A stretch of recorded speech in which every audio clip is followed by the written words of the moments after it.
The BYU Cougars are 3-0 on the season by virtue of their victory over Wyoming on Saturday night.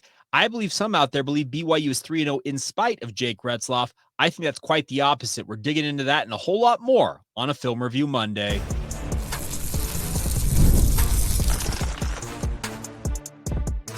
You are Locked On Cougars, your daily podcast on the BYU Cougars, part of the Locked On Podcast Network, your team every day. What is up, everybody? I'm Jake Hatch, your host here on Locked On Cougars, your resident BYU insider. Thank you for making Locked On Cougars your first view or listen of the day, and appreciate all of you who we like to call everydayers right here on your original daily podcast focused on the BYU Cougars. Today's show is brought to you by our friends over at 5 Hour Energy. Go to 5hourenergy.com, use the promo code LOCKEDONCFB, and get 20% off your order. All right, it is a Film Review Monday, as I mentioned in the open of today's show, and there is still a lot of discourse online, on social media, etc., about how Jake Retzlaff is, quote-unquote, not the guy that can lead BYU to Big 12 glory or can get BYU, quote-unquote, over the hump. I don't know what to tell you guys. Rewatching that game against Wyoming, Jake Retzlaff, outside of the interception, I know that I think set the tone for how most BYU fans, at least what I saw in the discourse on social media Saturday night, that interception struck a tone that I think kept that very, very negative in spite what I thought was an elite performance from Jake Retzlaff. You want evidence of that? Pro Football Focus. If you want to look it up, he was the number one quarterback in the Big 12 Conference with a 91.3 rating. He was top 10 in the country overall for quarterbacking. It's an incredible thing to watch some of the perception online versus what I'm seeing on tape from Jake Retzlaff. I understand that he has an unorthodox way of playing, and PK, who I work with, Patrick Kinahan, writing for KSL.com, or it was KSLSports.com, excuse me, one of the two, and he wrote that it's quote, maddeningly inconsistent is what Jake Retzlaff brings to the table as a quarterback. I get that, but what has he done so far? He's led BYU to a 3-0 record so far this year, and they're sitting poised to go out and really do some things in Big 12 play if trends continue to hold. Obviously, BYU has glaring issues. Jake Retzlaff still has issues in his game. I look at a lot of what BYU has done offensively this season and see, okay, there are still holes that need to be patched up, worked over, fixed, whatever term you want to use. But if they can figure some of those things out, this is an offense that's not far off from being pretty darn good. I just don't get sometimes some of the discourse around Jake Retzlaff. I think there's a holdover from last season, the 5-game losing streak, him going 0-4 down the stretch, and BYU just having a really lackluster end of the season that has carried over into this campaign. Might I remind you guys, the BYU Cougars are 3-0. They're receiving votes, albeit 2, in the AP Top 25 poll. They are getting attention nationally. There was a ranking from ESPN ranking the 43, I think, undefeated teams remaining in college football.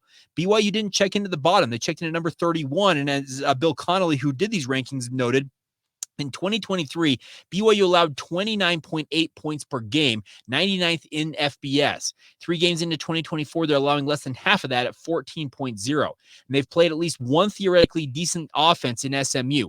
The run game needs to help Jake Retzlaff out, but the Cougars are ahead of where I expected this year. Aren't they? I think a lot of us talking about our expectations for BYU preseason were that Jake Retzlaff and the BYU Cougars needed to be 2-1 at the very worst going into conference play. A lot of us had SMU pegged as a game BYU was very likely to lose. They won that game. They absolutely trounced Wyoming on Saturday night. There was no question of who was going to win that game after the first half. It was over. It was OVA, if you want to use that term out there. What I saw from Jake Retzlaff on film was a guy who bounced back from a very early mistake. Had he thrown that ball to Cody Epps with the correct, pace, whatever you want to try, he put it where it was supposed to go, Cody Epps very likely is celebrating a touchdown in the end zone. It was an underthrown football, and Cody Epps, despite what some people also are saying online, fought for that football. Some people are saying there should have been a bigger receiver, whatever. The play call was an inside fade route to the corner of the end zone and had Jake put it on the money. It's very easy to see that Cody Epps had a step on the guy and very easily could have had a touchdown there. How different would the perception be of Jake Retzlaff had that been a touchdown and all of a sudden BYU's up 7-0 on their first drive? Hard to say because obviously it's hindsight and that's 2020. But I think that the perception and the discourse about Jake Retzlaff doesn't match up with what I'm seeing on film, because I'm seeing a guy who's absolutely balling out and had his best performance to date against Wyoming on Saturday night. Obviously, he's got a lot to prove this week as Kansas State comes in, but we can have that discussion as the week progresses as well. All right, a couple other notes for you guys for my film review on Saturday night. Really liked what I saw from the BYU defense overall, despite that being about as vanilla a game plan as I've seen from BYU this season. In fact, I would venture to say that BYU played a more vanilla game plan defensively against the Wyoming Cowboys than they did against Southern Illinois in the season opener. Remember, we were hearing from the coaches essentially in the lead up to Southern Illinois, yeah, we're going to hold some things back in reserve. We're not going to put stuff on tape. But here's the deal. BYU kind of matched up, said, you know what? Our 11 guys out here are better than your 11 guys. We'll play you straight up, and we're going to dominate. This BYU team on defense is absolutely lights out. As Bill Connolly noted, they're allowing less than half of what they allowed last season. If that trend continues, BYU's defense will keep them in literally every game this season. The offense will have to do its part, no doubt, to help BYU win those games, but I'm really liking what I'm seeing from the defense. Some guys who stood out to me on tape after rewatching the game.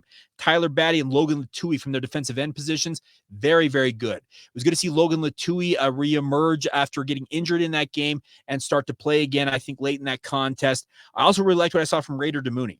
Raider Demooney has been a guy that Cougar fans, since leaving on his mission for the Church of Jesus Christ of Latter-day Saints, have been eagerly anticipating getting back and becoming, hopefully, a star for this BYU defense. I'm seeing signs from Raider that if he continues to play the way he is playing right now, I could very easily see him being that starting strong safety for the foreseeable future in this BYU defense. Now, once again, he's got to play consistently, but he showed extremely well against Wyoming. Other notes I had, Jakob Robinson. I know he didn't have the interception, although that went to Evan Johnson, but Jakob Robinson could have had potentially as many as 2, maybe 3 interceptions in this game. He was absolutely lights out. If that's the version of Jakob Robinson we're going to get this season, what he did against Wyoming and really what he's done through the first 3 games of the season, we're talking about an all Big 12 cornerback and a guy who's absolutely going to get NFL looks. It's really, really impressive to see what Jakob Robinson's doing on defense. I just really like the way the defense is working one another. The defensive line is absolutely mauling opposing offensive lines. The linebacking core is filling holes nicely. And then the cornerbacks, Gennaro Guilford continues to get absolute insane production no matter who's out there at cornerback. And the safeties are over there just to clean things up. Another thing I noticed, BYU talked a lot in training camp about the strength gains made in this program. Remember, Jay Hill was saying that guys were getting 40 and 50-pound increases on their bench and their squats and all these different weightlifting things that they were doing in the weight room. It's evident I'm watching on tape. There was a play early on in this game. It was Blake Mangelson. He gets one hand, he kind of is a little sideways with an offensive lineman. And with one hand, Blake Mangelson just kind of plants his foot in the ground and with one hand drives the offensive lineman back into the lap of Evan Svoboda. That's a 300-pound man that he drove like a rag doll back into the lap of the quarterback. The strength gains for BYU are absolutely showing up on tape. I get questions about it from our Locked On Cougars insider group a lot about how much the strength and conditioning work has benefited BYU.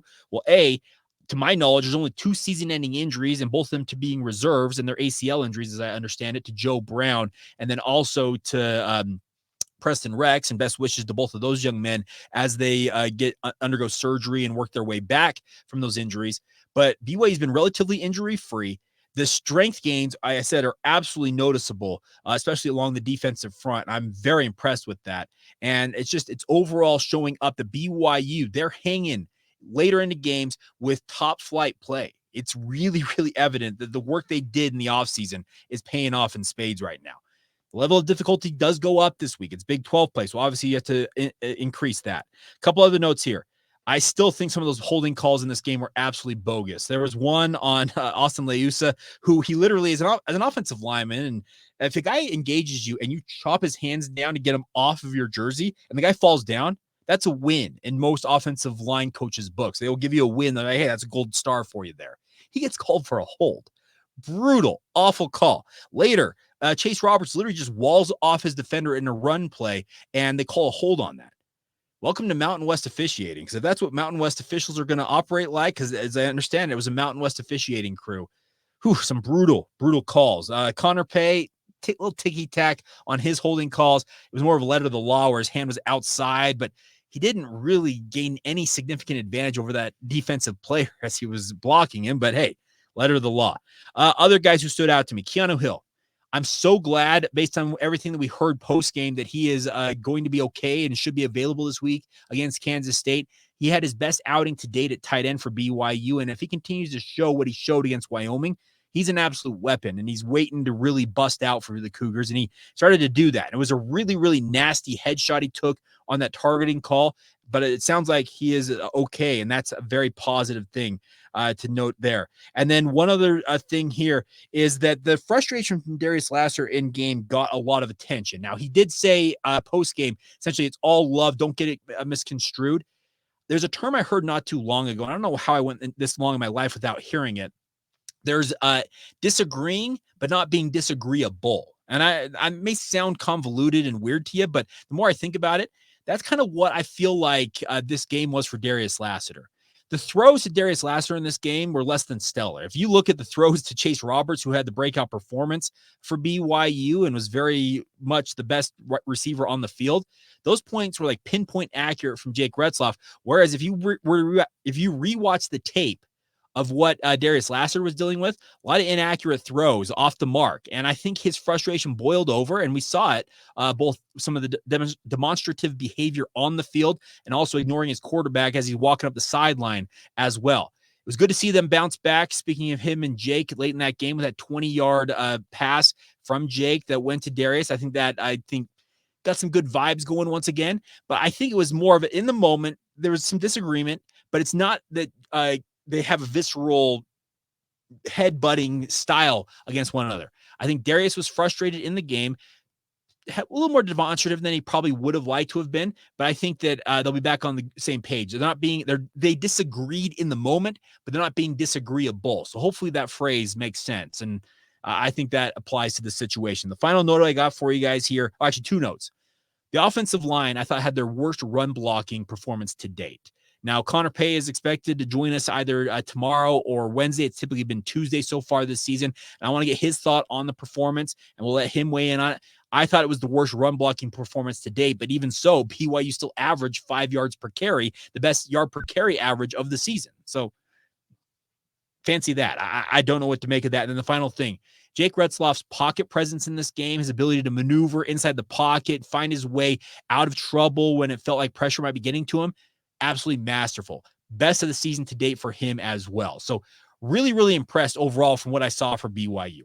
Is it perfect? Absolutely not. If you want more of my thoughts on what was wrong for BYU and things that absolutely need to be changed, speaking of like third down efficiency and the like, go back and watch the postcast edition of the podcast. You can pause it right now, go over there, listen to it, and then come back to this podcast. There's still plenty for BYU to work on, but it's time to tune it up. Something that I'm paying attention to, as I've seen it on the film for the 3 games, is that BYU's been rotating a lot of bodies on offense and defense. Is that going to tighten up now as Big 12 play approaches this Saturday night against Kansas State? We'll delve into that, a few other notes of what I'd like to see for BYU going into Big 12 play as we roll on momentarily right here on Locked On Cougars. Today's show is brought to you by our friends over at 5 Hour Energy. Now, 5 Hour Energy is here for you guys to get you through your day. Now, a lot of us are busy. I can tell you that this time of year, I'm about as busy as I am at any point in my life. I'm a dad of 3. I've got an insanely busy schedule. But the good news is 5 Hour Energy can help you through whatever you guys happen to be dealing with. It fixes tired fast, whether you have a long list, a to-do list for work or a list of DIY projects to tackle at home. Take a 5 Hour Energy shot so you can check off everything off that list. The best part is it gives you the feeling of alertness and energy you need to get in the zone and get the job or jobs done. That's the best part about this with our friends over at 5 Hour Energy. With zero sugar and a convenient portable size, it is the perfect pick-me-up for getting stuff done on the go. The 5 Hour Energy website is flavors galore. Watermelon, tropical burst, grape, and a berry, and a whole lot more. Essentially, there's a flavor for everybody, so try them all. On the site, you even have the option to build your own 12 or 24 pack with the customized flavors that you're looking for. Take an opportunity to order it today and have it delivered directly to your door. Go to the 5-Hour Energy. That's the number 5hourenergy.com and get some product today. Use the promo code LOCKEDONCFB and get 20% off your order. That is only available till the end of the month, September 30th, on one order and cannot be used with other promotions. The code is also not good on subscription orders either. But take advantage today. That's Locked On CFB, the promo code at 5-Hour Energy, and get to 5-Hour Energy today. Thank you once again for making Locked On Cougars your first view or listen of the day. If you have not done so already, check out our friends over the Locked On Big 12 podcast. Drake Toll's doing a great job covering the Big 12 as a whole. A number of you have really enjoyed the Big 12 squad editions we'll be doing on Thursdays to get you ready for the weekend ahead in college football. It's really been a fun thing. But if you want more of a conference-wide look, check out Locked On Big 12 wherever you get your podcasts. Of course, it's part of the Locked On Podcast Network. Your team every day. All right, let's talk about BYU's rotation right now. Biggest thing I'm concerned about for BYU going into Big 12 play is that at times it feels like the rotation for BYU, both offensively and defensively, can be so vast, so much that it actually hurts the product on field. I expect, and I'm going to obviously ask Kalani Sitake and his coordinators this week, if I get a chance to immediate availability, if they plan to cut down the rotation. A lot of you know in basketball that basketball coaches will use the non-conference slate. So in this example, Kevin Young, with his lineup this year, looks absolutely loaded. And I could project a 10-man lineup very easily, a 10-man rotation for BYU. But I think the early run for BYU basketball this fall is going to be for Kevin Young to kind of work out who his best 7 to 8, maybe 9 at the most guys are. And then by the time Big 12 play begins, you settle in on who those guys are and they get the lion's share, if not all of the minutes that are divvied up between them. I think it's a similar circumstance that BYU, I think, is trying to do with this team going into Big 12 play. Now, there's 3 football games versus 13 basketball games to get that rotation set. But I still expect Jay Hill, Aaron Roderick, and Kalani Sitake to cut things down here. Maybe they won't. Maybe they believe that they have strength in numbers.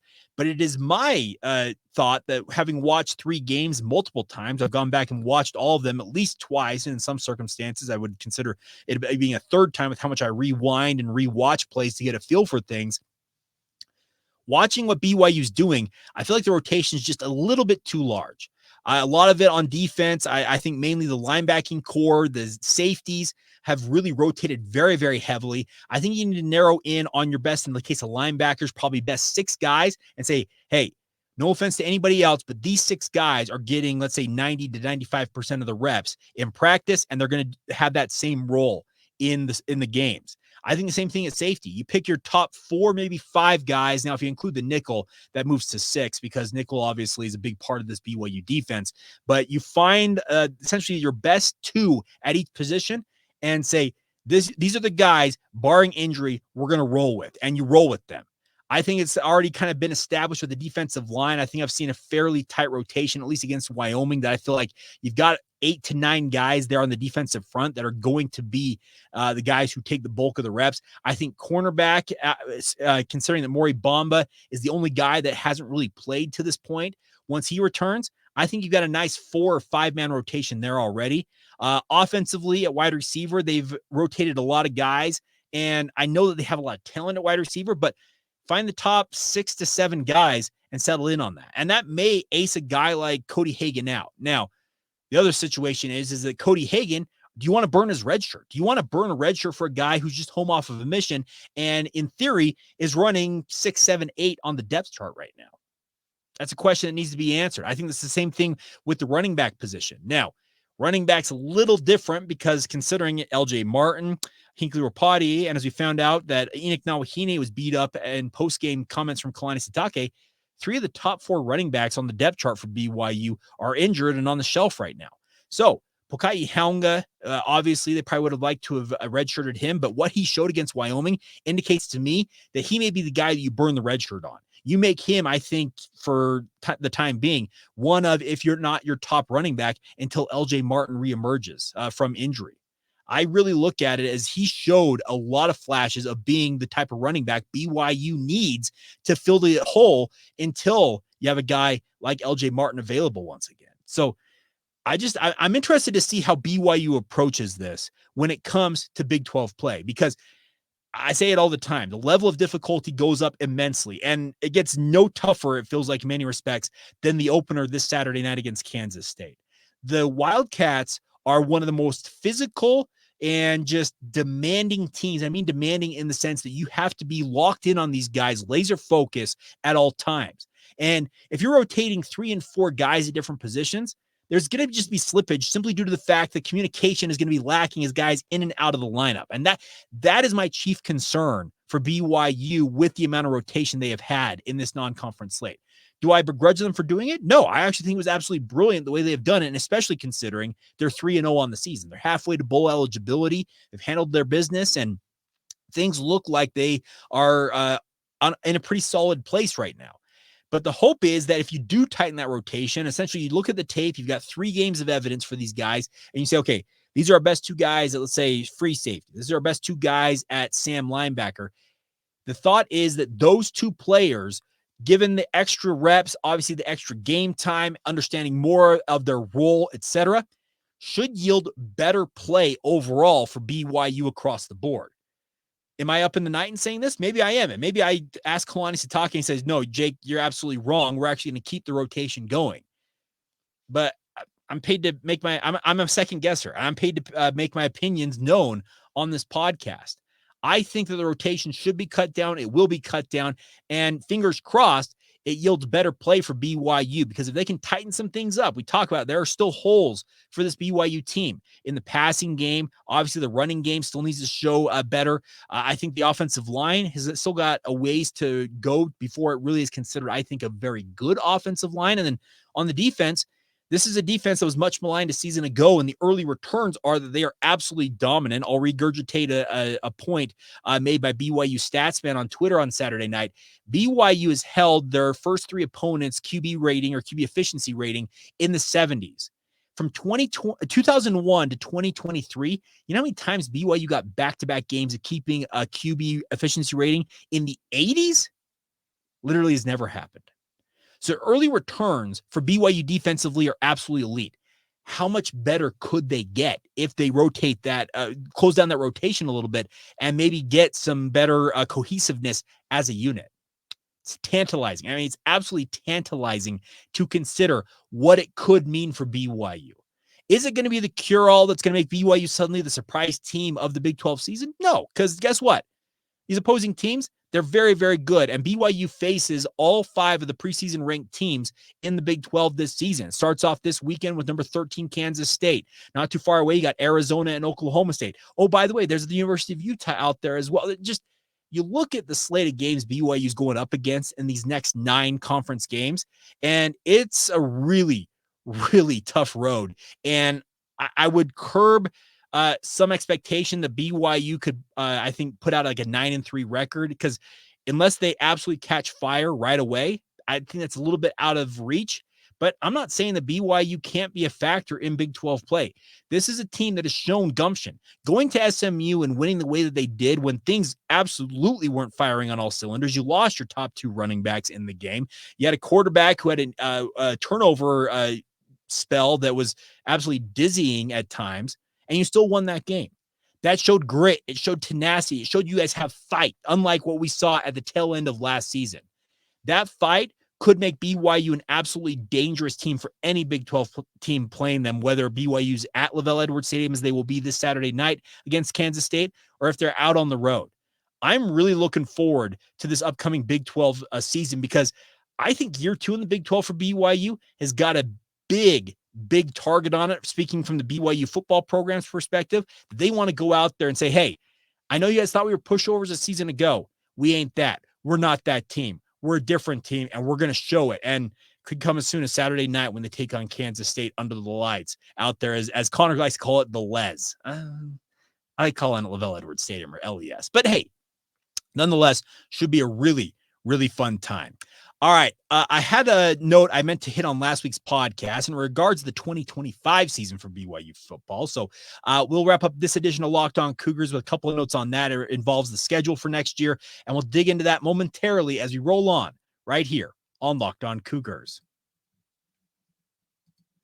Today's show is brought to you by our friends over at FanDuel. Now, FanDuel is here for you guys to give you everything you guys want when it comes to your sports betting needs, because they are America's #1 sports book. Go download the app today. It's fun and super easy to use, but more importantly, they got a really unique offer for you right now.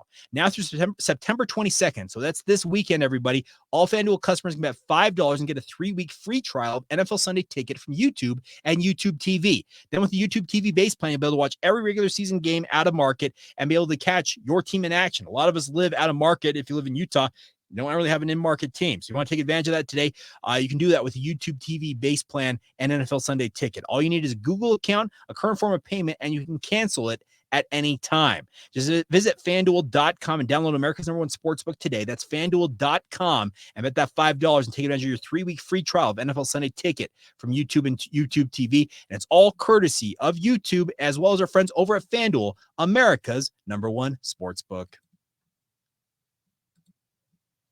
Thank you once again for making Locked On Cougars your first view or listen of the day. Please sign up for our Locked On Cougars Insider Group. We're doing a lot of fun things over there, talking all things in-game. You can have one-on-one conversations via text message with myself. I can share live insights of what I'm seeing/hearing about BYU football. Join us today. You get a 14-day free trial. It's $5 a month after that to be a part of the group, and we're growing at a pretty good clip right now. So if you guys want to be a part of it, please join us today at the Locked On Cougars Insider Group. Click the link in the show notes below or just reach out to us. We'll get you the link just if you want to sign up today, and we'll get you taken care of. All right.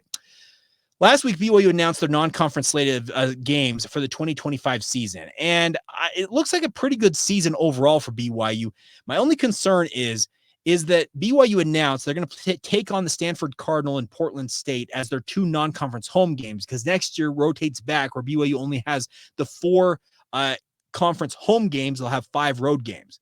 The road game in the non-conference slate is BYU making good on a 4-game deal that they played against East Carolina and Independence, and it's the final one as BYU makes the trip across the country to take on the East Carolina Pirates. I've said it before, I'll say it again. Why is BYU playing these G5 opponents on the road? Buy it out. And I know that Tom Homo is saying, hey, we want to be good partners and we're trying to make good on all these contracts. Tom, your fans, and he's never going to hear this podcast. If he does, I'll be surprised and he can reach out to me directly, but he won't. But beside that, your fans would be more happy with 7 home games than they will be with you going to East Carolina University. Now, I know my guys, Tyler Bergen, and some of you out there on the East Coast are very happy when BYU travels back east. It makes it easier for you to go watch the Cougars in action. I get that. You can play on the East Coast against better teams than East Carolina, and it's nothing against ECU. I've actually got my wife has got a really, really good friend who is an ECU alum, and they're very proud Pirate alumnus. But the issue is, I just don't see the wisdom in traveling across the country in a non-conference game on a week that ahead of, in theory, Big 12 play beginning, and then having to travel back and get ready for it. It does you no good in the circumstance. There are intersectional games. There's opportunities to go to the East Coast and play elite programs out there. I would encourage BYU to pursue those opportunities if they come available. But playing at East Carolina just doesn't do it for me. But so be it. We'll have to suck it up. It's going to be a September 20th game. Round out its non-conference portion of the schedule. Now, BYU will play in the first 2 weeks of the season. They'll play Portland State in the opener and then Stanford. I remain a staunch advocate that FCS games should go away, but here it is. It's going to be part of the schedule going forward. And then finally, the final note is that the Southern Utah game, which was on the schedule for next season, was replaced in terms of the FCS game by Portland State. That game has now been moved to 2031. The other thing about it is BYU will have TCU, UCF, Utah, and West Virginia in Provo. So if you want the converse of what I talked about with BYU traveling across the country, UCF and West Virginia have to come clear from the Eastern time zone to play BYU. And in theory, those could be 10 o'clock body games for BYU in that circumstance. And they don't have a ton of travel in conference. The furthest east they will go in conference is to Cincinnati, which is in the Eastern time zone. But you go to Arizona, Colorado, Iowa State, and Texas Tech. Travel-wise, it's actually not a bad slate of games for BYU. I just don't think making your longest trip of the season in a non-conference game is the most wise move. But I also understand that Tom Homo, he's trying to keep the good vibes with the programs that help BYU out as an independent. But at the same time, it's East Carolina. Wyoming was one thing. I will say I wasn't a big fan of BYU going to play at Wyoming in the non-conference slate. That's a regional opponent. You played 80 times against those guys. That rivalry was fun to see. What type of relationship do you have with East Carolina? Nil? Zilch? All right. It doesn't square up for me that you should be going all the way across the country in the non-conference portion of the season, no matter you trying to be a good partner and the like. I'd like to see 7 home games. Screw going to East Carolina. Give me a 7th home game. And I think everybody, I'm speaking for myself, coming from a media member. I like to be out at LaVell Edwards Stadium more often than not. And if you can get in a 7th home game, maybe heaven forbid an 8th home game at some point, I think Cougar fans by and large be more than happy to watch the Cougars more at home than they do on the road. But here we are, and that's what it's going to be. All right, that'll do it for today. I'm going to sign off for today. I'm expecting Connor Pay tomorrow on the podcast, but obviously it's all due to his school and practice schedule. If not, we will have plenty of reaction to what Kalani Sitake had to say in his press conference. And, of course, we'll have plenty of coverage in the lead up to the Kansas State opener. Big 12 play is here, everybody. Let's get ready for it. And, of course, this has been the Monday edition of Locked On Cougars. So, once again, thank you for making it your first listen of the day, and appreciate all of you who we like to call everydayers right here on the Locked On Cougars podcast.